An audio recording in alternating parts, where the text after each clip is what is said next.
بسم الله الرحمن الرحيم.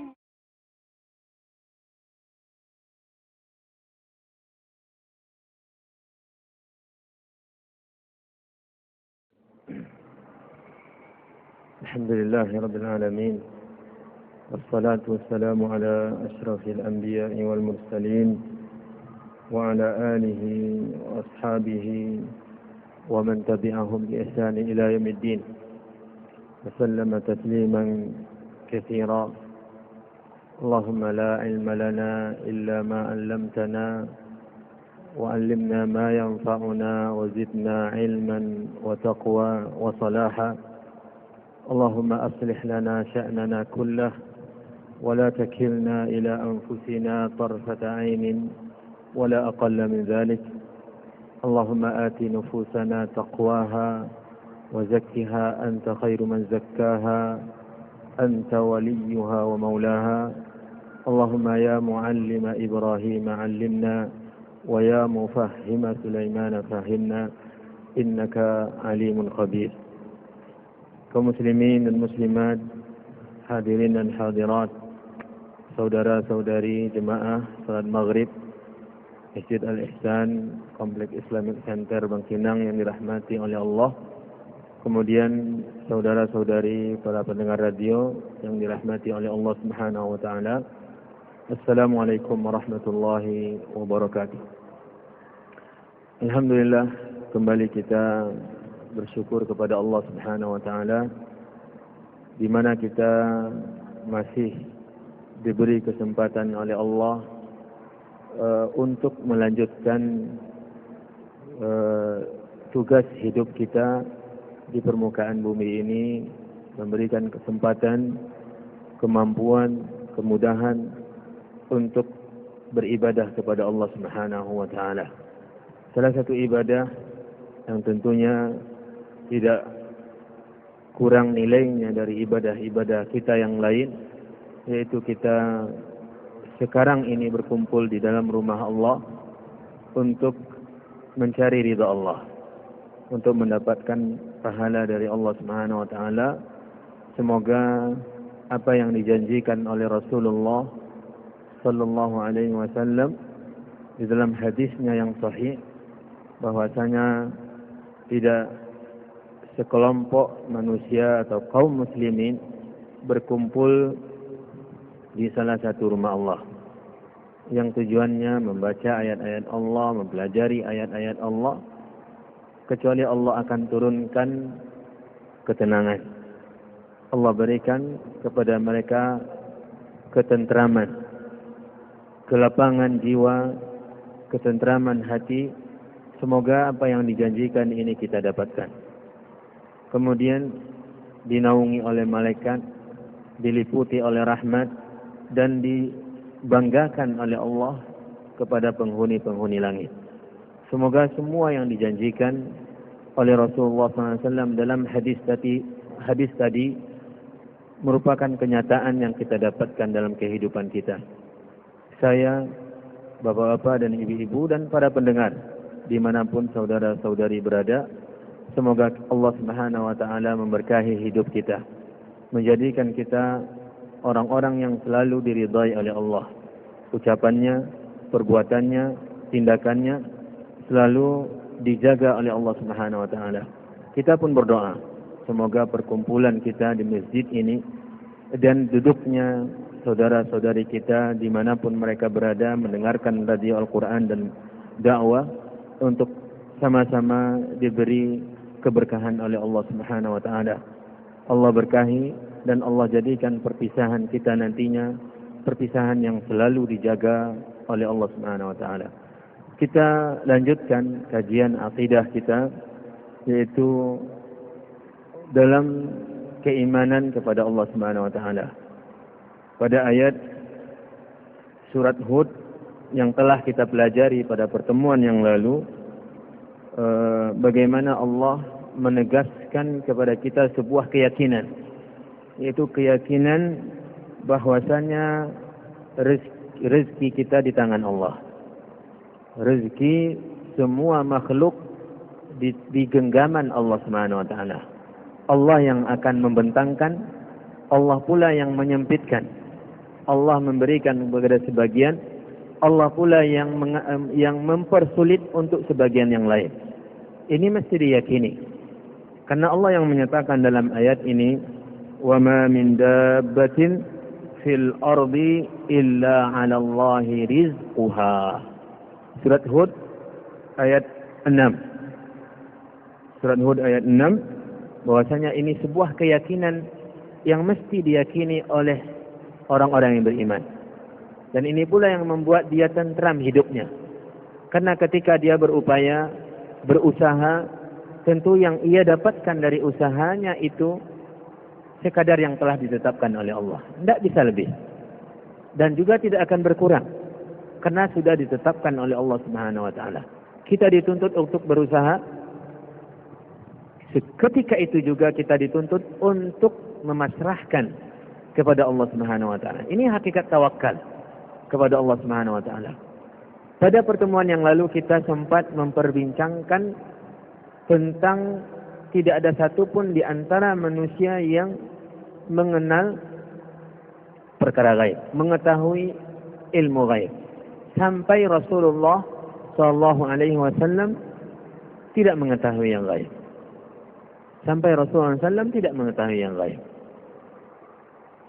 Kita sebutkan ketika itu, kalaulah Nabi memiliki ilmu gaib, maka dia pasti akan mengetahui seketika berita istrinya dituduh selingkuh. Tidak butuh beberapa hari. Dan juga tidak akan menunggu turunnya wahyu dari Allah yang mensucikan istrinya Aisyah Ummul Mukminin. Tetapi karena Nabi tidak tahu yang lain, maka berhari-hari Rasulullah SAW terbenam dalam kesedihannya. Rasulullah SAW diliputi oleh kegundahan, sehingga dia meminta pendapat sebagian sahabatnya. Sikapnya sebagai seorang manusia nampak oleh Aisyah Ummul Mukminin ketika dia melihat Rasulullah SAW sudah mulai berubah bersikap kepada istrinya Aisyah Ummul Mukminin. Aisyah tidak tahu apa sebabnya. Waktu itu saya memulai untuk menceritakan peristiwa berita dusta yang disebarkan oleh orang-orang munafikin tentang tertuduhnya ibunda kita, ibunda orang-orang yang beriman, Aisyah Ummul Mukminin radhiyallahu taala berselingkuh. Sekarang saya bawakan dan akan saya bacakan hadisnya, dikeluarkan oleh Imam Bukhari dalam kitab sahihnya. Terpaksa saya bawa karena ilmu sudah berpindah dari hati dan akal kepada sebuah benda, baik itu kitab, sudah keluar. Kalau ini tidak ada, mungkin sulit untuk menghafalnya. Inilah tanda kedangkalan ilmu umat-umat kaum muslimin di akhir zaman ini. Orang-orang dahulu hafal Sahih Bukhari, hafal Sahih Muslim, hafal jutaan hadis Rasulullah SAW. Kita kalau ini sekarang karena panjang hadisnya saya tidak bisa hafal. Makanya saya butuh bawa alat ini untuk membacakan kepada kita semua kaum muslimin bagaimana cerita kejadian itu diceritakan langsung oleh ibunda kita Ummul Mukminin Aisyah radhiyallahu anha. Hadisnya dikeluarkan oleh Imam Bukhari dalam kitab sahihnya. Bab kitab tafsir. Dalam kitab tafsirnya, dalam Sahih Bukhari itu terbagi beberapa kitab, di antaranya adalah kitab tafsir. Di situ Imam Bukhari menafsirkan Al-Quran dengan riwayat-riwayat dari Rasulullah SAW, dengan hadis. Maka di sini dia dalam bab laula firman Allah, laula istami'tumuhu dhannal mu'minuna wal mu'minatu bi anfusihim khaira. Ini dalam surat An-Nur ayat 12, peristiwa tentang berita bohong yang disebarkan tentang istri Nabi selingkuh. Hadisnya berbunyi, ini babnya tentang makna adab yang diajarkan oleh Allah kepada orang-orang yang beriman. Ketika tersebar berita bohong, orang yang beriman diperintah untuk tasabbut, untuk mericek apakah benar berita itu dan jangan sampai serta-merta dipercayai. Apalagi membicarakan tentang kehormatan seseorang. Maka ini Allah menyatakan, dan ini adab yang diajarkan oleh Allah.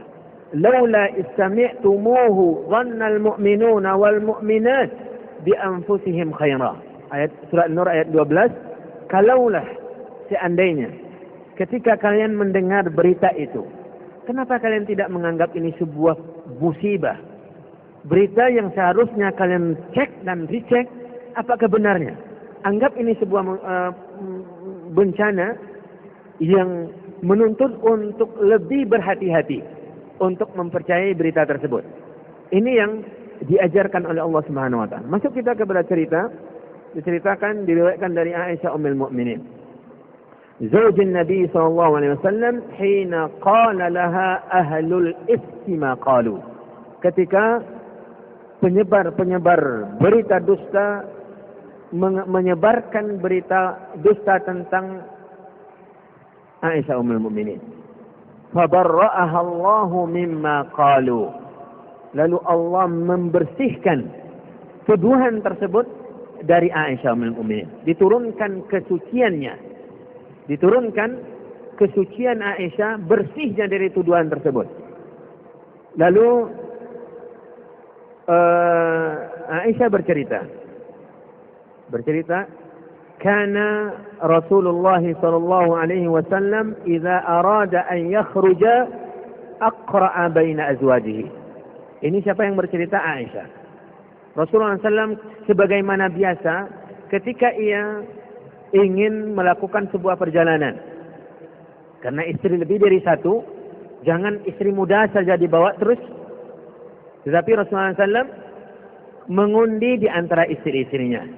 Siapa yang keluar undiannya, itu yang dibawa. Bayangkan, diundi. Kalau misalnya dia pergi berjalan-jalan atau sebuah perjalanan, dia mengundi istri-istrinya. Siapa yang keluar undiannya, dia yang akan dibawa bersama Rasulullah SAW.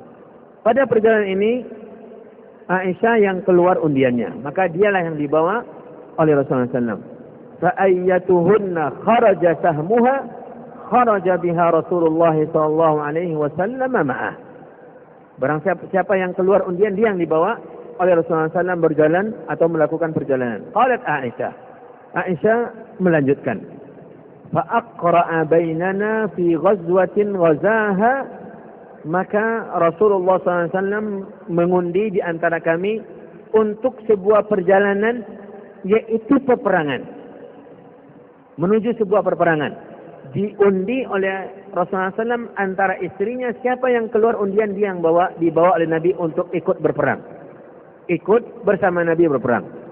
Fakharaja sahmi, kata Aisyah, maka ketika itu yang keluar undiannya adalah saya. Fakharajtu ma'a Rasulillah sallallahu alaihi wasallam, maka saya pun keluar bersama Rasulullah SAW. Ba'dama nazala al-hijab, setelah turun ayat hijab. Ayat diperintahkan istri-istri Nabi menutup wajahnya. Sebagaimana dalam surat Al-Ahzab. Diperintah kepada istri-istri Nabi untuk berhijab. Kata Aisyah, setelah turun ayat perintah kepada istri-istri Nabi untuk berhijab, fa'ana uhmalu fi haudaji. Dalam perjalanan itu, Aisyah radhiyallahu anha dipikul di atas tempat yang memang disediakan untuk istri Nabi. Dia akan diletakkan di sebuah tempat, kayak pernah lihat keranda, seperti keranda itulah. Tetapi duduk di sana, bukan berbaring. Kalau keranda kan untuk orang yang mati, sekarang adalah untuk orang yang hidup di kebudayaan Cina kuno masih ada seperti itu. Jadi duduk dia di atas keranda atau haudat namanya dalam bahasa Arab. Itulah yang terjadi pada Aisyah radhiyallahu anha. Wa unzalu fihi, lalu saya diletakkan di atas haudat tersebut. Diletakkan, kemudian ketika berhenti istirahat dia diturunkan. Fasirna hatta idza faragha Rasulullah sallallahu min ghazwatihi tilka wa qafala, maka kami berjalan sampai terjadi peperangan dan selesai peperangan. Ini singkat cerita. Wadanuna minal Madinati qafilin. Setelah habis peperangan kami kembali ke kota Madinah. Ini yang diceritakan oleh Aisyah radhiyallahu anha. Azana lailatan birrahil. Lalu Rasulullah SAW meminta untuk diumumkan kepada kafilah untuk berangkat. Fakumtu hina azanu birrahil, maka saya tegak ketika mereka mengumumkan untuk memulai perjalanan. Famasyaitu hatta jawaztul al-jaisha, maka saya berjalan sampai saya melampaui tentara. Artinya berjalan dan sudah berada di hadapan atau di depan tentara. Falamma qadaitu sya'ni aqbaltu ila rahli. Lalu ketika saya selesai mengurus urusan saya menuju kendaraan, tempat haudat tadi, tempat dia diangkat. Fa idza iqdun li min jaz'i dhifar atau dhafar qad inqata. Ketika saya ingin naik, terasa oleh saya kalung saya sudah terputus. Dan yang di sebagai induk kalung itu tidak ada lagi. Maka saya berupaya mencari-carinya. Faltamastu iqdi wa habasani ibtigha'uhu. Saya cari-cari, tidak juga dapat. Orang sudah mulai pergi, berangkat. Saya cari kalung saya yang sudah terputus itu tempatnya di mana? Tidak ada saya temukan di leher saya. Berusaha saya mencarinya juga tidak dapat, dan kafilah sudah mulai pergi, berangkat. Haudat yang untuk diangkat Aisyah di atasnya, karena malam hari orang yang mengangkatnya mengira Aisyah sudah berada di dalamnya. Ini yang disebutkan oleh Aisyah, wa aqbala ar-rahtu alladhi kanu yanhaluna li fahtamalu haudaji farahalu ala ba'iri alladhi kuntu rakibtuhu. Mereka mengira bahwa saya sudah masuk ke dalam buat saja namanya keranda. Masuk mengangkat keranda yang saya duduki, lalu mereka mengangkatnya dan mengira saya sudah ada di dalam. Padahal saya masih mencari-cari kalung yang tadi hilang. Wahum yahsibuna anni fi. Mereka mengira saya sudah berada di dalamnya. Wa kana an-nisa idzaka khifafan. Pada waktu itu wanita-wanita, apalagi yang masih muda, itu masih ringan. Artinya masih langsing. Belum ada beratnya, sehingga ini yang membuat mereka mengira Aisyah sudah ada berada di dalam tempat itu. Lam yuskiluhunna al-laham. Tidak banyak lemaknya sehingga masih terlalu ringan bagi orang-orang yang memikulnya. Innama, ini ceritakan oleh beliau bagaimana kenapa mereka semuanya langsing, karena makanannya juga berpengaruh. Kemudian falam yastankiril qaumu khifatal haudat hina rafa'u. Mereka tidak merasa terheran ketika mereka mengangkat, saya katakan keranda ya, jadi pahami, bukan keranda untuk mati, untuk orang yang meninggal, agar lebih bisa dipahami tempat di mana diangkat Aisyah di atasnya. Mereka ketika mengangkat, mereka tidak merasa heran karena memang saya masih langsing dan masih belum ada beratnya, belum gemuk, kata beliau, sehingga mereka melanjutkan perjalanan. Wa kuntu jariyatan haditsat as-sinni fa ba'athul jamala wa saru. Akhirnya mereka langsung melanjutkan perjalanan. Wa dhanantu annahum sayafqiduni. Aisyah dengan kecerdikannya, ketika mereka meninggalkan dia di tempat itu, di malam hari itu, dia tidak pergi kemana-mana dan juga tidak menyusul. Dia tetap berada di sana dan mencari-cari. Karena ia yakin ketika mereka nanti sadar bahwa saya tidak ada lagi di atas itu, mereka akan mencari ke tempat ini kembali. Kalau saya susul mereka, tentu saya kehilangan jejak. Mereka tidak akan menemukan saya. Akhirnya dia tetap di sana. Ini yang dijelaskan oleh beliau. Wa dhanantu annahum sayafqiduni fayarji'una ilayya. Fabaina ana jalisatan fi manzili ghalabatni aini fanimtu. ketika saya menanti sudah lama dan mereka juga belum datang menyusul, datang kembali mencari saya, akhirnya saya sudah mengantuk dan saya pun tertidur. Kata Aisyah radhiyallahu anha, wa kana Safwan bin al-Mu'attal atau al-Mu'attil. Ada seorang sahabat yang namanya siapa? Safwan ibn al-Mu'attal As-Sulami radhiyallahu ta'ala an. Dia memang ditugaskan oleh Rasulullah SAW selalu berada di belakang. Menyusul nanti, dia selalu berada di belakang untuk mencari atau mendapatkan apa yang tertinggal dari benda-benda yang dibawa oleh kafilah. Ini memang ditugaskan, sengaja ditugaskan oleh Rasulullah SAW untuk mencari tahu apa dari hal-hal yang tertinggal, maka dia membawanya. Ini pekerjaan Safwan ibn al-Mu'attal As-Sulami. Lalu ketika dia sampai ke tempat istirahatnya kafilah tadi, di mana Aisyah ada di sana, di pagi hari dia tiba di sana. Di pagi hari sudah terbit matahari dan tiba dia di tempat di mana saya tertidur. Fara'a sawada insanin naim. Ketika di samar-samarnya waktu subuh, dia melihat ada sebuah benda hitam. Maka dia dekati benda tersebut. Fa'atani fa'arafani, kata Aisyah. Ketika semakin dekat kepada saya, semakin dekat, akhirnya dia tahu saya. Dia tahu saya, kata mengenali saya, kata Aisyah radhiyallahu anha. Fa'atani fa'arafani hina ra'ani. Ketika dia sudah dekat dan melihat wajah saya, akhirnya dia tahu bahwasanya saya Aisyah radhiyallahu anha. Wa kana ra'ani qabla al-hijab. Dan dia pernah melihat saya sebelum diturunkan ayat hijab, ditutupnya wajah. Fastaiqaltu bistirja'ihi. Maka saya terbangun ketika dia mengucapkan, ketika melihat saya, dia mengucap inna lillah wa inna ilaihi raji'un.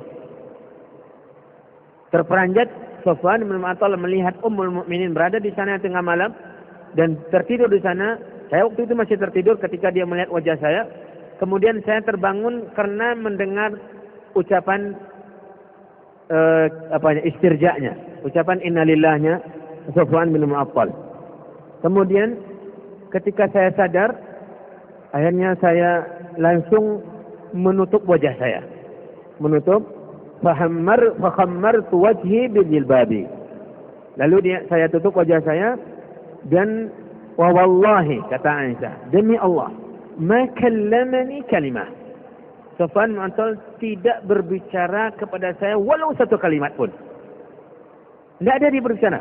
Ketika dia melihat saya sedang tidur dan mengetahui saya adalah Aisyah, kemudian dia mengucap innalillahi wa inna ilaihi raji'un, saya terbangun dengan ucapannya tadi. Akhirnya saya tutup langsung. Safwan bin Mu'attal, kata Aisyah, tanpa mengucap walau satu kata pun kepada saya. Berbicara tidak berbicara kepada saya walau satu kata pun. Wala sami'tu minhu kalimah. Dan saya tidak mendengar walau satu kalimat pun yang keluar dari mulutnya. Ghaira istirja'ihi, selain dari ucapannya. Apa ucapannya? Inna lillahi wa inna ilaihi raji'un. Itu yang didengar oleh Aisyah radhiyallahu anha dan itu pula yang diucapkan oleh Safwan bin Mu'attal.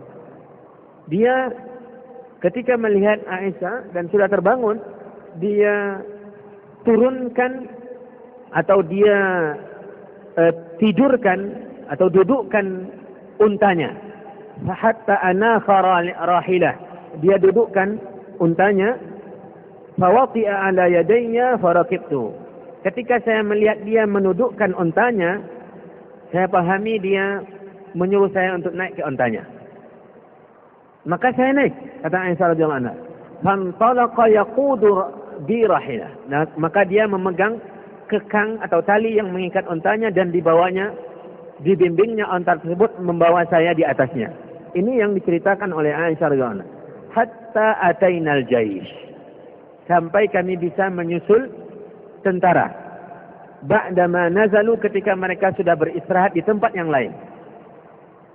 Mu'irina fi nahri zahira. Mereka sedang beristirahat di tengah-tengah siang bolong. Artinya ketika waktu zuhur. Fahalaka man halak. maka di antara mereka ada yang keletihan karena panasnya. Wa kana alladhi tawalla al-ifka Abdullah bin Ubay bin Salul. Ketika mereka melihat saya bersama Safwan bin Attal, maka muncullah bermula dari situ cerita yang berita atau tuduhan yang dilontarkan dan dimulai oleh Abdullah bin Ubay ibn Salul. Faqadimna al-Madinah, maka kami sampai ke Madinah. Habis berita, Aisyah tidak tahu sedikit pun. Sampai di Madinah, fashtakaitu hina qadimtu syahran. Ketika sampai di Madinah, kata Aisyah, beliau jatuh sakit. Aisyah radhiyallahu anha jatuh sakit. Sebulan penuh dia sakit. Sebulan dia sakit. Wan nasu yufiduna fi qawli ashabil ifki. Manusia di luar berenang, artinya bergelimang, terbenam dengan berita-berita bohong yang disebarkan oleh orang-orang munafikin, berita dusta tentang saya. La as'uru bi syai'in min dzalika. Saya sama sekali tidak tahu. Bayangkan 1 bulan Aisyah radhiyallahu anha tidak tahu berita itu. Dia tersebar sampai hanya di luar saja. Rasulullah SAW tidak pernah bertanya. Rasulullah SAW tidak pernah menanyakan langsung kepada Aisyah tentang itu. Dia hanya berubah dari sikapnya. Dia hanya mengucapkan, tidak menanyakan kabarnya, mengucapkan salam, kemudian dia pergi lagi. Ini yang diceritakan oleh Aisyah radhiyallahu anha. La as'uru bi syai'in min dzalika wa huwa yuribuni fi wajhi anni la a'rifu min Rasulullah sallallahu al-lutfa. Yang membuat saya merasa adalah ketika saya tidak mendapatkan kelembutan lagi dari sikap Nabi. Kata Aisyah radhiyallahu anha. Ini yang membuat saya penasaran, apa yang terjadi? Berita di luar tersebar, tapi tidak sampai ke rumah Rasulullah SAW. Karena Nabi tidak menanyakan. Nabi pun tidak menuduh dan tidak mengatakan kasar. Bagaimana sikap seorang suami?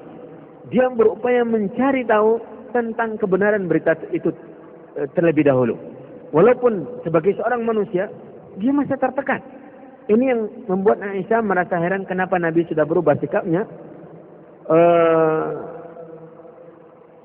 Innama yadkhulu alayya Rasulullah SAW, apalagi dalam keadaan sakit Rasulullah SAW, setiap kali saya sakit, beliau selalu berlembut dengan saya, mengasihi saya, artinya betul-betul menghibur Aisyah radhiyallahu anha ketika sakit.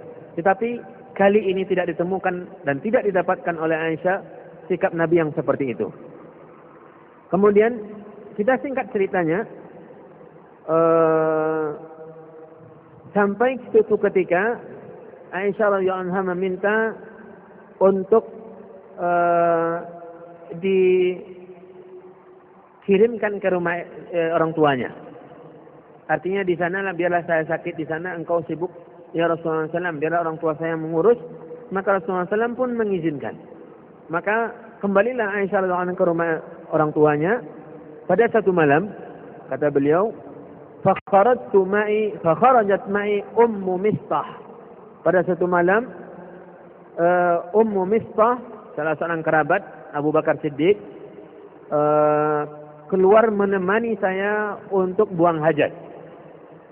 Biasanya dahulu memang tidak ada di rumah. Kalau untuk buang hajat, wanita-wanita biasanya di malam hari.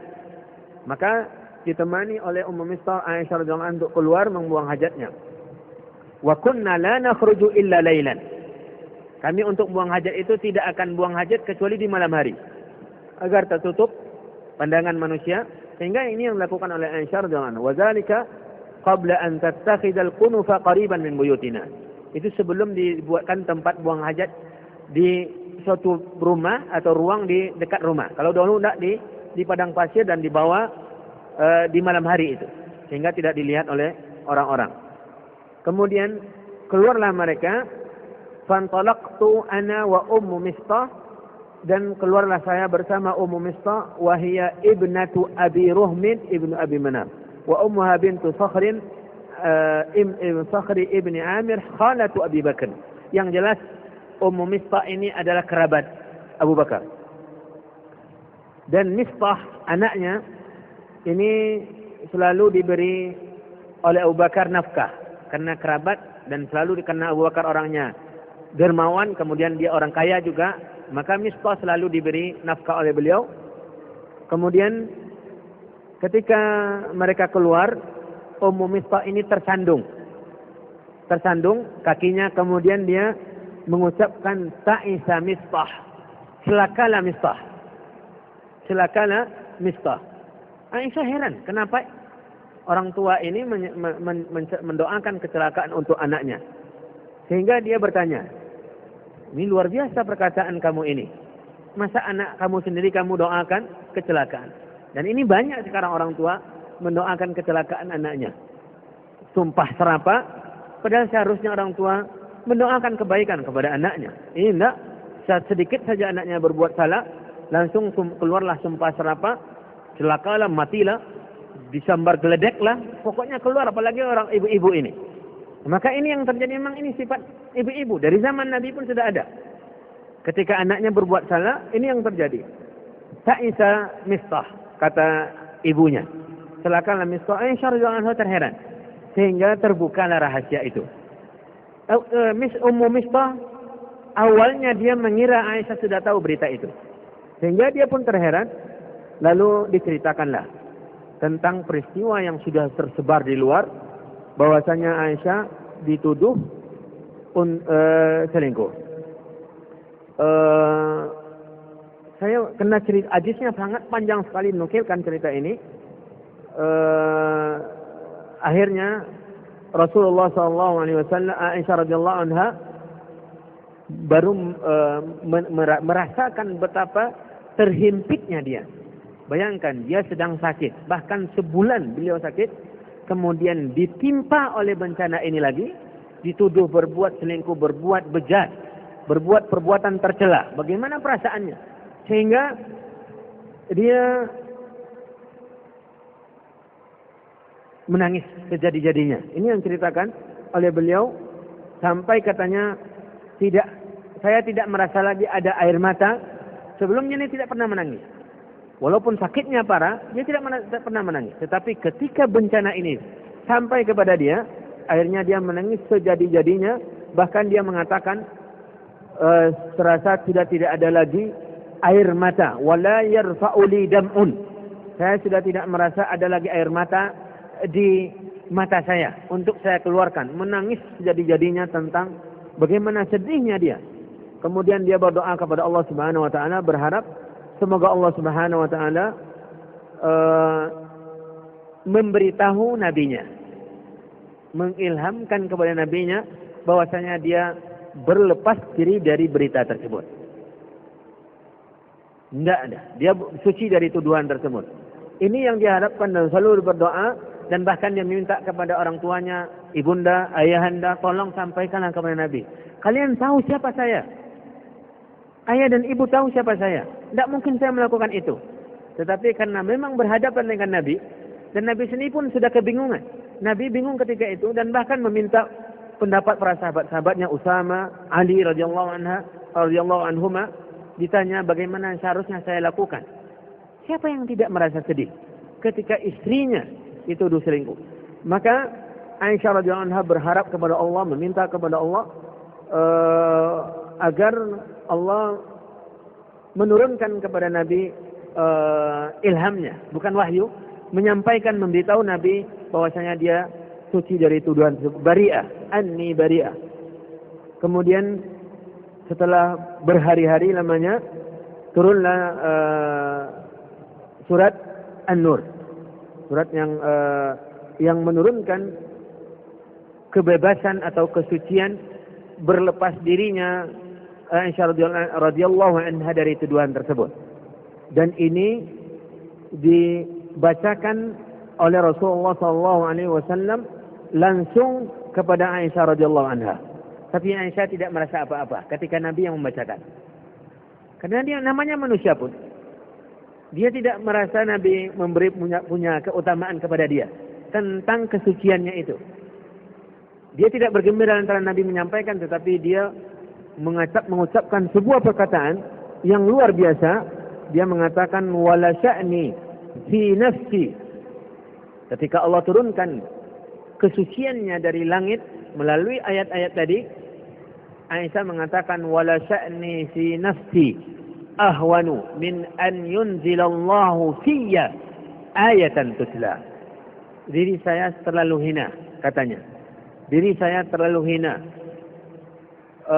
untuk diturunkan oleh Allah sebuah ayat yang akan dibaca oleh kaum muslimin. Saya tidak berharap sampai ke sana. Saya tidak berharap kepada Allah untuk sampai diturunkan ayat Al-Quran. Diri saya terlalu hina untuk sampai ke derajat itu.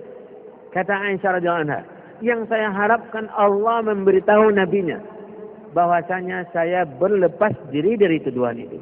Ternyata Allah Subhanahu wa taala memberikan luar biasa ketika Allah turunkan ayat-ayat yang sampai sekarang dan sampai hari kiamat akan selalu dibaca oleh kaum muslimin, akan selalu dilantunkan oleh orang-orang yang beriman. Orang-orang yang tidak beriman sajalah yang masih menuduh Aisyah berselingkuh. Orang-orang yang tidak beriman. Kenapa tidak beriman? Karena dia tidak percaya Al-Quran. Tidak mempercayai Al-Quran. Allah Subhanahu wa taala yang menurunkan lepas dirinya Aisyah radhiyallahu anha dari tuduhan tersebut. Sekarang masih ada kaum muslim yang mengaku muslim yang masih menuduh Aisyah berselingkuh. Padahal Allah Subhanahu wa taala sudah mensucikannya. Dan dia berlepas diri dari tuduhan tersebut. Ada orang-orang Syiah. Orang-orang Syiah, Rafidhah, masih menuduh Aisyah radhiyallahu anha berselingkuh. Dia mengatakan adalah pelacur dalam ungkapan mereka. Ini bayangkan, kufur ketika mereka menolak ayat yang diturunkan oleh Allah dengan bebasnya Aisyah dari tuduhan tersebut. Ini pertanda, dan ini yang kita nukilkan cerita, walaupun saya banyak potong-potong karena hadisnya sangat panjang dari mulai cerita dan sampai, dan hanya beberapa mungkin sebagian dari cerita ini yang saya bacakan tadi, yang saya terjemahkan. Selainnya saya ringkas. Itulah ceritanya, intinya sesuai dengan apa yang tadi kita sampaikan, bahwasanya Rasulullah SAW tidak mengetahui perkara lain. Bayangkan, lebih sebulan Nabi menunggu untuk mencari tahu apakah istrinya benar melakukan atau tidak. Nabi bersedih. Bayangkan, kalau kita memikirkan di saat inilah Rasulullah SAW membutuhkan untuk mengetahui ilmu gaib. Tetapi Nabi tidak tahu. Nabi tidak tahu. Sehingga dia bersedih selama beberapa hari dan bahkan sampai berbulan. Lebih dari satu bulan Rasulullah SAW bersedih sampai turun ayat yang menjelaskan Aisyah radhiyallahu anha suci dari tuduhan tersebut. Ini dalil satu dari dalil-dalil yang banyak bahwasanya Rasulullah SAW tidak mengetahui yang gaib. Kemudian dalil yang lain, Nabi SAW tidak tahu yang gaib ketika Rasulullah SAW mengeluarkan, atau ketika Nabi SAW melihat umat-umatnya dihalangi dari telaganya. Hadis dalam Sahih Muslim. Hadis dalam Sahih Muslim, ketika la aridanna haudi, kata Rasulullah, terlebih dahulu menuju telaga saya, kata Nabi. Kemudian umat Nabi Muhammad akan digiring ke sana, kemudian akan dihalang-halangi sebagian dari umat Nabi Muhammad SAW dari meminum air di telaga Rasulullah SAW. Nabi bersedih sehingga dia mengatakan dan meminta kepada Allah, ummati, ummati. Apa maksud dari ucapan ini? Adalah Rasulullah SAW meminta kepada Allah untuk membiarkan, ini umat saya ya Allah. Ini umat saya. Kenapa tidak dibiarkan untuk meminum dari telaga saya? Apa kata Allah Subhanahu wa taala? Innaka la tadri ma ahdatsu ba'dak. Sungguhnya engkau tidak tahu apa yang telah mereka perbuat dari penyimpangan setelah kamu meninggal. Ini pertanda Nabi tidak mengetahui yang gaib. Nabi tidak tahu yang gaib. Kalau Nabi tahu, maka dia tidak akan mengucapkan ummati, ummati. Ini juga dari antara berbagai macam dalil. Kemudian juga dalil dan Sahih Muslim dan Sahih Bukhari juga ketika sebab turunnya ayat tayammum. Turunnya ayat tayammum ketika diperintah oleh Allah untuk mengganti bersuci dengan air itu dengan debu. Peristiwanya adalah ketika kalung Aisyah juga hilang. Aisyah turun hilang kalungnya dan bukan dia sendiri yang mencari. Hampir seluruh para sahabat ketika itu mencari-cari. Dan mereka kekurangan air. Persediaan air hanya untuk minum. Akhirnya mencari ke sana, mencari ke sini. Abu Bakar Siddiq marah sekali kepada anaknya ini. Membuat para Rasulullah SAW kesibukan, sibuk membuat Nabi SAW dan para sahabat susah-susah mencari kalungnya. Tidak ada dapat satu pun. Para sahabat berupaya juga untuk mencari air karena waktu salat hampir habis. Air yang tersisa hanya untuk minum. Akhirnya turunlah ayat tayamum. Untuk mengganti karena tidak ada air, maka bertayamumlah. Seperti yang ada dalam surah Al-Ma'idah dan surah An-Nisa. Setelah tayamum dan salat mereka dan ingin berangkat kafilah ini, ketika unta Aisyah tegak, dapatlah di sana kalung Aisyah radhiyallahu anha. Kalau Nabi tahu perkara yang gaib, seketika berita ini sampai kepada Nabi, tidak usah cari lagi. Itu di bawah unta, ambil di sana. Tidak butuh mereka sulit-sulit untuk mencari, sehingga mereka sulit juga bersamaan dengan mencari kalung itu mencari air. Ini beberapa dalil bahwasanya Rasulullah SAW tidak tahu perkara yang gaib. Lalu kok Nabi tahu tentang peristiwa yang akan terjadi, tentang tanda-tanda hari kiamat? Rasulullah SAW menceritakan tentang azab kubur, tentang azab neraka, tentang nikmat surga. Inilah yang dibukakan oleh Allah. Artinya Nabi secara pribadinya tidak mengetahui yang gaib, kecuali yang telah diberitahu oleh Allah Subhanahu Wa Taala. Yang tidak dikasih tahu oleh Allah, Nabi tidak mengetahuinya. Nabi saja seperti itu. Apalagi selain Rasulullah SAW. Nabi saja yang dia adalah makhluk Allah yang paling dicintai oleh Allah. Manusia yang paling sempurna. Manusia yang paling mulia. Rasulullah SAW mengatakan dalam hadis yang sahih, Ana sayyidu waladi Adam yaumal qiyamah. Saya adalah pemimpin manusia, sayyidnya manusia pada hari kiamat. Wala fakhar, saya ucapkan dan saya kumandangkan ini bukan untuk berbangga-bangga, karena memang itu kenyataannya. Seperti itu Nabi SAW, tetapi dia tidak sama sekali mengetahui yang gaib. Dengan sendirinya, kalau bukan diberitahu oleh Allah, apatah lagi kalau manusia-manusia yang lain. Sekarang orang memperjualbelikan pengetahuan terhadap yang gaib ini. Ya.